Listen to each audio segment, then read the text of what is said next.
காலத்தில் இன்று இளைஞர்களுடைய ஆதர்ச நாயகனாக உருவாகி இருக்கிற விஜயோடைய கடைசி படம்.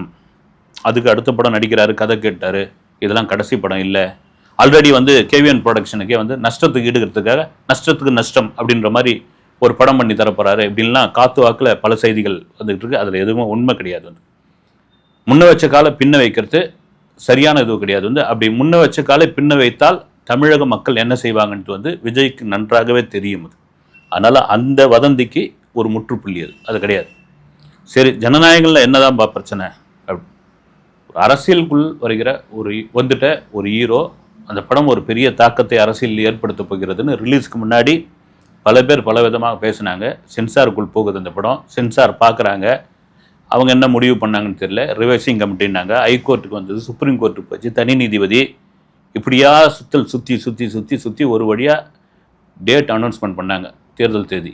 அடுத்த நாள் நாங்கள் ரிவைசிங் கமிட்டி பார்த்துக்கிறோம், சர்டிஃபிகேட் கொடுத்துட்றோம்.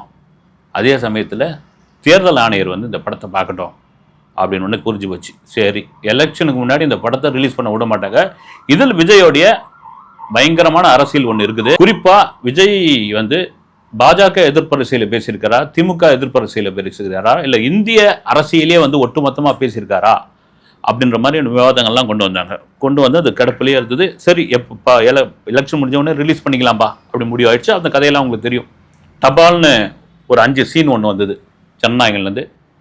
அடுத்த சில மணி நேரத்தில் முழு படமே வந்துடுச்சுன்னு சொல்லி எல்லாரும் டவுன்லோட் பண்ணி பார்க்கு, பீச்சு, ரோடு எங்கெங்கெல்லாம் இருக்குது பசங்கள்லாம்.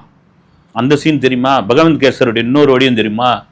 விஜய் என்ன அப்படி கையை நீட்டுவார், அப்போ தெரியுமா அந்த கை நடுவில் டிவிக்கேன்னு ஒரு பச்சை குத்து இருக்கேன்னு தெரியுமா?